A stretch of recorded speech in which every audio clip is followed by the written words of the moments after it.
Hello मित्रों, मैं संजय कुमार। आज मैं सिविल सेवामुख परीक्षा 2023 के निबंध के उत्तर का कैसे लिखा जाए, जो पूछा गया प्रश्न है, उस पर चर्चा कर रहा हूँ। प्रश्न संख्या 1 है निबंध का ये: चिंतन एक तरह का खेल है। यह तब तक प्रारंभ नहीं होता जब तक एक विरोधी पक्ष ना हो। Thinking is like a game, it does not being unless there is an opposite team. अब इस निबंध को मैं अच्छी तरह आपको लिख के दिखा दूंगा, मतलब लिख के पीपीटी बना हुआ, इसका पीडीएफ एवरीथिंग इज हियर। लेकिन मैं थोड़ा सा निबंध की पृष्ठभूमि बता दूं तो आपको लगेगा कि कैसे निबंध है क्या, ये बताना एक इंट्रो मेरे ओर से जरूरी सा लगता है। तो सबसे पहले जानिए कि निबंध की परंपरा हमारे संस्कृत में है, खासकर भास के बासवदत्ता हो या कादंबरी हो वान की, उसमें निबंध के पूरे पुट हैं।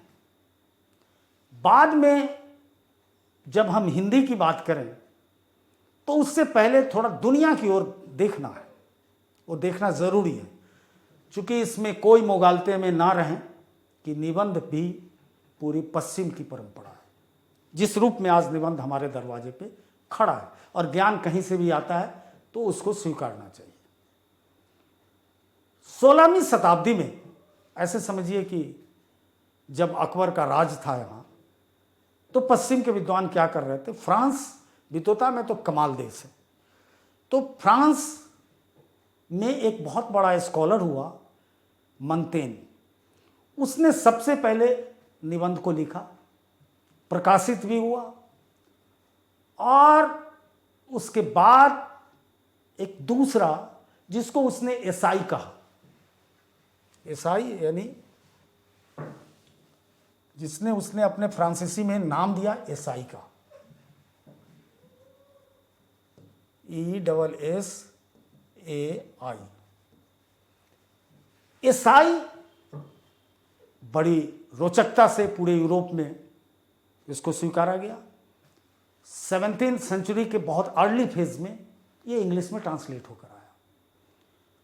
ठीक इसके पैरेलल कुछ वर्ष पीछे एक और आदमी निबंध में प्रवेश करता है, इंग्लिश विद्वान फ्रांसिस बेकन। मानव सभ्यता सदैव कुछ लोगों के प्रति अगर नतमस्तक होती रहेगी तो उसमें फ्रांसिस बेकन बड़े लंबे समय के बाद अरस्तु को एस्टैब्लिश फिर से किया जाता उस स्कूल को, तो फ्रांसिस बेकन ने ऐसे करके निबंध को लिखना शुरू किया, और उसके बाद ऐसे और ईसाई की लड़ाई में ऐसे आगे निकल जाता है। क्यों आगे निकलता है, तो ईसाई कहीं ना कहीं आत्ममुग्ध हो जाता है, कहीं ना कहीं उसके अंदर वो डिसफोकस होता है, जबकि बेकन सदैव फोकस्ड है, वस्तुनिष्ठ है। और बेकन पूरी वैज्ञानिक सोच के साथ चीजों को आगे बढ़ाता है, यानी उसके अंदर एक आंतरिक ऊर्जा पैदा करता है, जिस ऊर्जा से चीजें स्वमेव चलने लगती है। और एक लंबे अंतराल के बाद परिणाम के रूप में जब आज हम आकलन करते हैं तो दर्जन भर बेकन के शिष्यों को नोबेल प्राइज मिल चुका है। और मैं सबसे बड़ा बेकन का योगदान मैं मानता हूं तो यूरोप में 20वीं शताब्दी का बर्ट्रैंड रसल। कोई नहीं बर्ट्रैंड रसल को भूल सकता है। क्या अद्भुत प्रतिभा था। आजकल लोग एक दो विषय को पढ़ के सोचते हैं कि अरे यही बहुत है। अरे मित्र, ये गलती मत करो। बर्ट्रैंड रसल वो व्यक्ति है जो विज्ञान का व्यक्ति है, जिसको मतलब एक बहुत बड़ा डिबेट से परिचय करा दूं ताकि और चीजें साफ हो जाए कि तीसरी औद्योगिक क्रांति जो शुरू होती है, पहली स्टीम इंजन से हो गई, दूसरी इलेक्ट्रिसिटी से हो गई, वाट और फैराडे आ गए।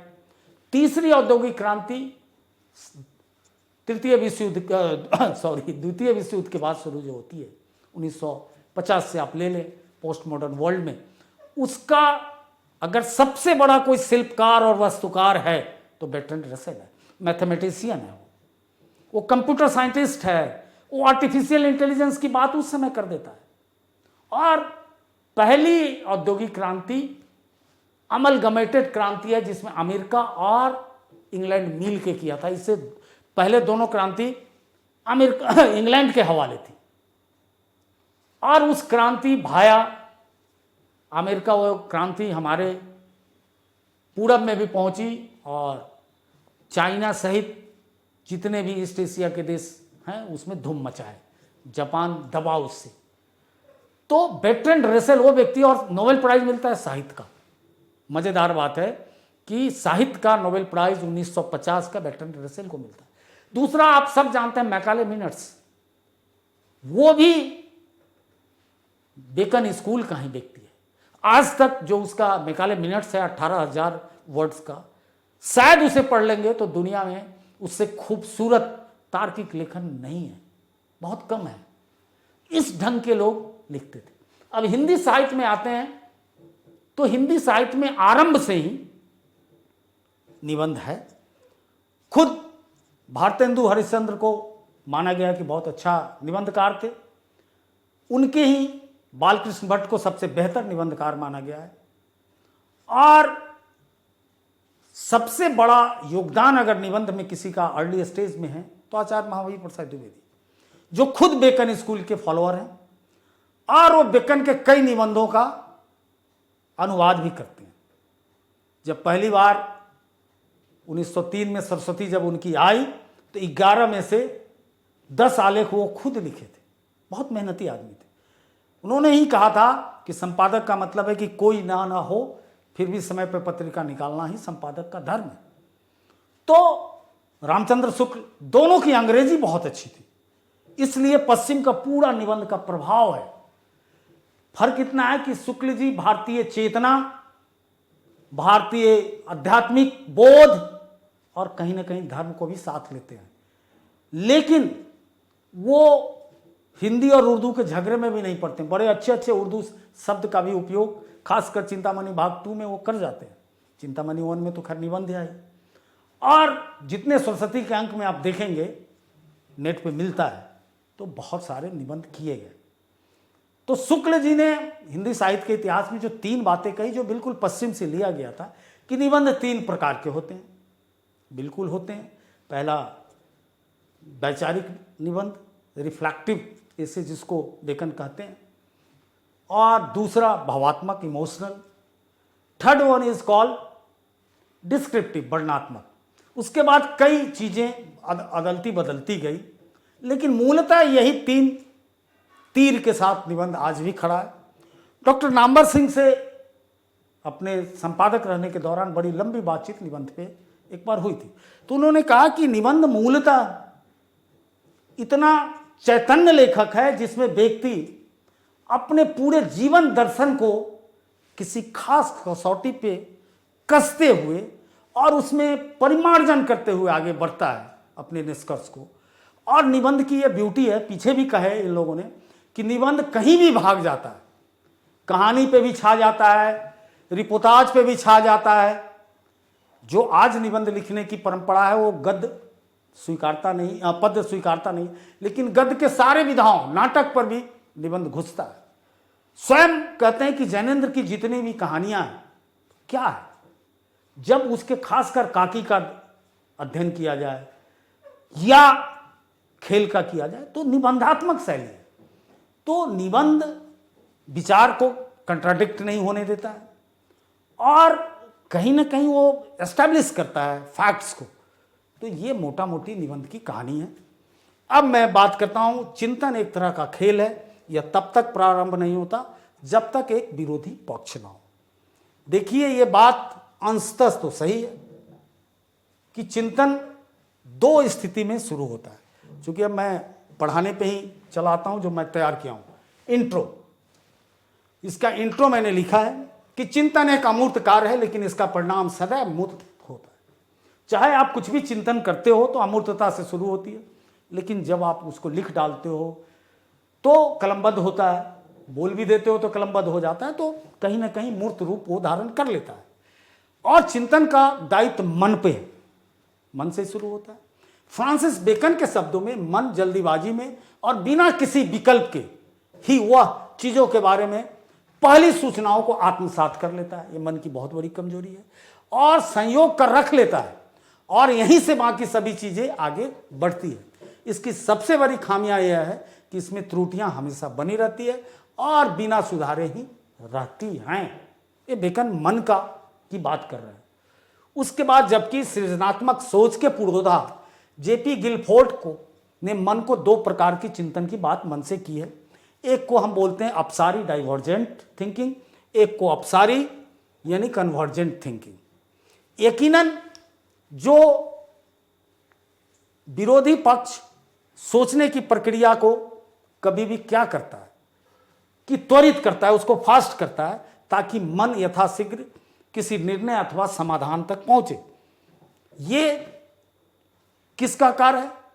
तो अभिसारी चिंतन का काम है, जो कन्वर्जेंट थॉट की मूर्ति आमूर्त अवरोध उसके लिए बहुत जरूरी है। जब तक अवरोध नहीं खड़ा होगा उस चिंतन के लिए, वो चिंतन चलेगा नहीं।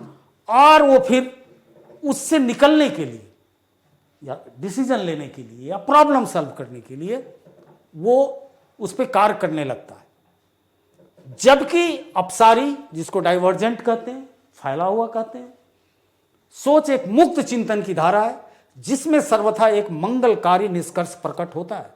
यह चिंतन का दार्शनिक, साहित्यिक, नौचारी, नौ सृजन का खूब आग्रही है।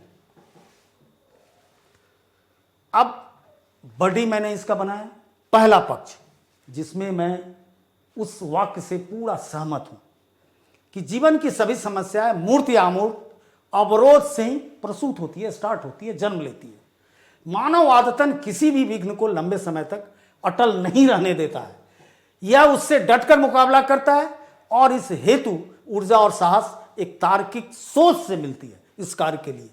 अभी अभी मानव सभ्यता के सामने कोरोना महामारी का संकट आया था, और उस पर विजय पाने के लिए दुनिया भर के वैज्ञानिक एक साथ अपने अपने स्तर पर प्रयास आरंभ किया, और कुछ मासों से के अथक प्रयास के बाद एक सुखद फल मिला और टीका उपलब्ध हो गया। आखिर यह सत्य है कि विषम परिस्थितियां एक नज़र में काफ़ी बलवती लगती हैं और हम भयभीत हो जाते हैं, लेकिन यह भी मिथ्या नहीं है कि वह हमारे लिए एक उत्प्रेरक का भी कार्य करती है। हमें अपनी पूर्ण क्षमता से समस्या का मुकाबला करने का आह्वान हमसे करती है, और अंततः हम विजयी होते हैं। और इसी का फल है नवपाषाण क्रांति से लेकर सूचना क्रांति की खुशबू। तो यह है कि सोचने में दूसरा प्लेयर जरूर चाहिए, तब ये शुरू होता है। लेकिन मुसलसल चिंतन कोई डिबेट नहीं है, इसलिए आप इसको एक पक्ष को रखें, पूरा इससे सहमत ना हो। दूसरा पक्ष, संसार की सुंदरता प्रकृति की देन है, उसी से प्रेरित होकर एक से बढ़कर एक सृजन, कला, साहित्य, विज्ञान या इत्यादि हुए। कालिदास ने वर्षा पर विमुग्ध होकर काव्य की रचना कर दी।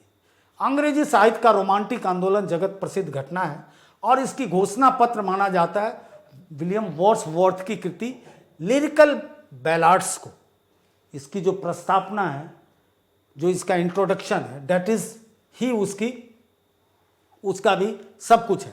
इसी में लिखा है कि कविता शक्तिशाली भावनाओं का सहज प्रवाह है, और इसकी उत्पत्ति शांति में याद की गई भावना से होती है। थोड़ा और पीछे इतिहास में ताकने पर अनेक उदाहरण इसके समर्थन में मिलते हैं कि चिंतन बगैर किसी अवरोध के एक मोनो डायलॉग हो सकता है, एक डिस्कर्स अपने साथ ही एक संघर्ष हो सकता है। यथा प्लेग महामारी की वजह से लंदन में जब लंबा लॉकडाउन लगा तो कैम्ब्रिज विश्वविद्यालय बंद हुआ, और सर आइजैक न्यूटन घंटों अपने बागीचे में देखते थे, सेब के फल थे, और सेब का बार बार गिरना देखते देखते वो गुरुत्वाकर्षण तक पहुंच गए, और उस दिन से सेब का गिरना एक समान घटना नहीं रह जाती है। ये प्रकृति के सानिध्य में हुआ, यहाँ कोई अवरोध नहीं है। तो इस तरह से हम देखते हैं कि बहुत सारे ऐसी कृतियों की रचना, बहुत ऐसे साहित्य की रचना जो होती है, वो व्यक्ति फुर्सत से और किसी चीज़ के अंदर खो जाता है और खोकर उसकी ब्यूटी को वो कलमबद्ध करना चाहता है या किसी रूप में मूर्त देना चाहता है। तो दोनों वो बात सही है, लेकिन मुक्त चिंतन भी जरूरी है। अब इसका निष्कर्ष, कुल मिलाकर चिंतन एक रैखिक प्रक्रिया है। यह रैखिक प्रक्रिया नहीं है, नॉट ए लीनियर थॉट, ये नॉन लीनियर है, अरैखिक प्रतिक्रिया है। लीनियर का मतलब सीधा सादी ना भाई, बहुत चारों ओर से चीजें मस्तिष्क में आती है। आखिर संसार का दो कार्य यहां उत्पन्न होने वाली सभी जीवों को करना कंपल्सरी है। एक क्या है, डिसीजन मेकिंग, और दूसरा प्रॉब्लम सॉल्विंग। हर आदमी को करना पड़ता है। आखिर कौवा को घर से पानी कैसे मिला, तो उसे प्रॉब्लम सॉल्व अपना करना पड़ा, उसे कंकड़ लाके डालना पड़ा। ऐसे ही अनेक उदाहरण हैं, चूहों पे, कुत्तों पे, बंदर पे। शिक्षा जगत में ढेर ढेर पड़े हुए हैं, जो यहां कहना प्रासंगिक नहीं है। तो जो कुछ भी है, हर को ये करना पड़ता है, दोनों सकर्मक क्रियाएं करनी पड़ती हैं। यकीनन चिंतन जब किसी अवरोध से अभिप्रेरित होता है तो यह समस्या का उचित समाधान करता है या उचित निर्णय देने में हमें मदद करता है। इसलिए इसकी एक अलग अपनी भूमिका है। याद रहे, कौवा ने भी कंकड़ डालकर पानी निकाल लिया था। ठीक इसके विपरीत मुक्त चिंतन दिल को गुदगुदाने वाले फल देता है। अतः दोनों प्रकार के चिंतन जीवन की नियति संग पूंजी है। दोनों का होना बहुत जरूरी है। जय हिंद।